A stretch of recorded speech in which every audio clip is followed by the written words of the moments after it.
Kasih, anugerah, kebaikan dan kemurahan Tuhan kita alami, kita rasakan dalam kehidupan kita.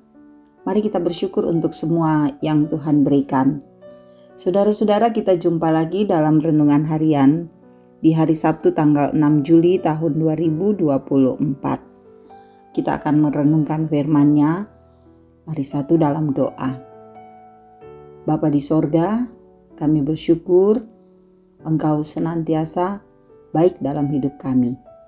Dan kami akan membaca firman-Mu, kebenaran firman yang akan menjadi pedoman dalam hidup kami. Tuntunlah kami Roh Kudus agar kami dapat memahami dan menjadikan firman-Mu ini sebagai sulu dan pelita dalam hidup kami. Demi nama Yesus kami berdoa.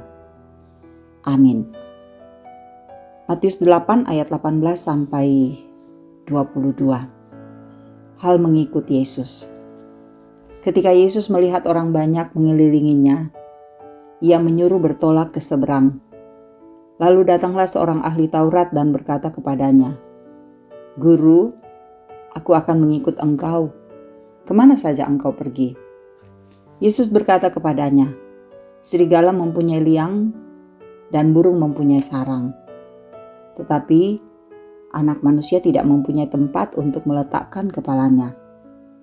Seorang lain, yaitu salah seorang murid-Nya, berkata kepadanya, "Tuhan, izinkanlah aku pergi dahulu menguburkan ayahku."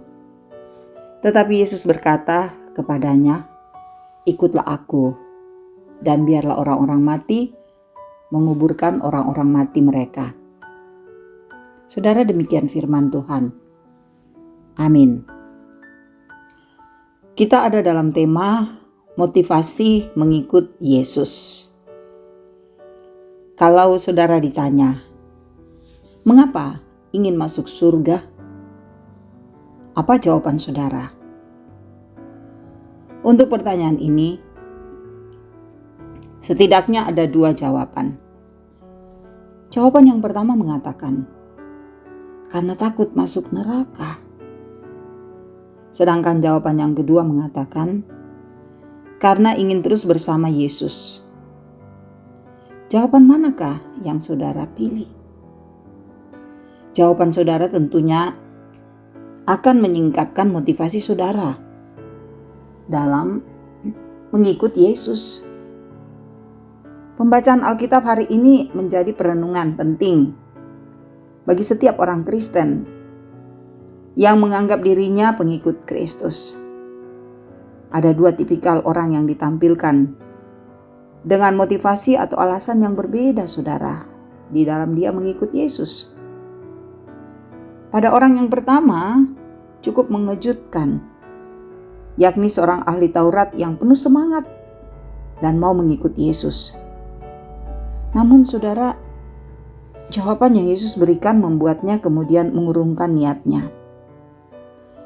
Alasan pengunduran diri sangat jelas, yakni tidak sesuai dengan apa yang dia inginkan dalam mengikuti Yesus. Selanjutnya, orang kedua yang ingin mengikuti Yesus dan menyatakan keinginannya dengan syarat tertentu. Syarat yang diajukan orang kedua, saudara, memperlihatkan motivasi yang setengah-setengah dalam mengikuti Yesus. Biarkanlah aku melakukan ini dan itu dulu. Nanti kalau ada waktu, aku datang lagi. Kepengikutan sekali-kali. Hal ini saudara yang juga nampak, yakni sifat menunda-nunda untuk mengambil keputusan dan melakukan sesuatu. Singkatnya saudara, orang kedua hendak mengikuti Yesus namun terus dibayang-bayangi perkara-perkara duniawi. Nah saudaraku, bagaimana dengan kepengikutan saya atau kita? Apa saudara yang menjadi dasar dan tujuan saya atau kita semua dalam mengikuti Yesus? Apakah untuk menyelesaikan masalah-masalah pribadi saya?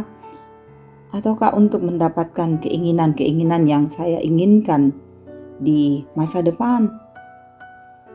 Bukankah mengikut Yesus, saudara, dasarnya adalah memikul salib dan menyangkal diri, dan bahwa tujuannya adalah untuk kemuliaan Tuhan? Ayo, kita menguji motivasi diri dalam kita mengikut Yesus sesuai dengan firman Tuhan. Apakah kita mau memikul salib, mengikut Yesus, menghadapi penderitaan, tapi kita tetap setia kepadanya, tetap bersama dengannya?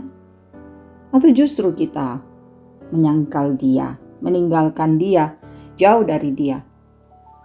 Mari kita renungkan dalam hati.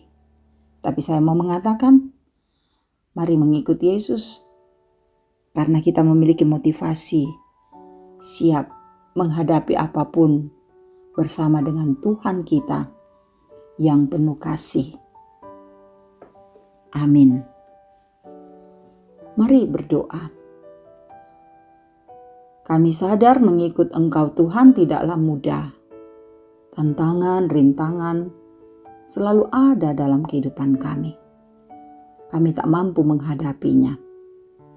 Tapi kami juga percaya bahwa di dalam Tuhanlah kami akan memperoleh kemenangan. Dan karena itu biarlah kami selalu mengikut Engkau, punya motivasi yang benar, sungguh-sungguh mau menyangkal diri dan memikul salib. Meteraikanlah firman-Mu ini dalam hidup kami. Tuhan, berkatilah kami semua.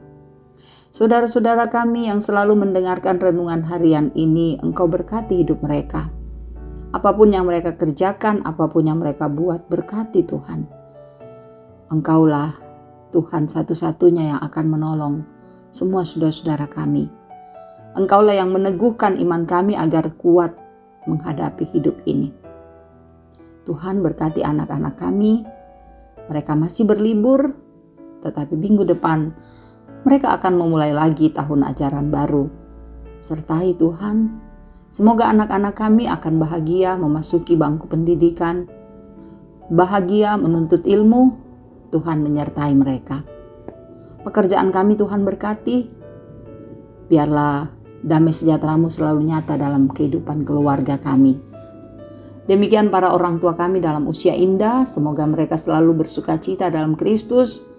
Masa tua tidak membuat mereka jauh dari Tuhan, tetapi berria-ria di dalam kasih-Mu. Ada pergumulan kami Tuhan yang sakit, saudara-saudara kami yang bergumul dengan sakitnya, dan seringkali tidak mampu menghadapi pergumulan ini. Kuatkan mereka. Yakinkan bahwa Engkau dapat menyembuhkan. Karena tidak ada yang mustahil bagi Tuhan, kuasa-Mu akan nyata dalam hidup kami. Saudara-saudara kami yang berduka, oh Tuhan, hiburkan dan hiburkan. Kasih-Mu akan besar bagi mereka.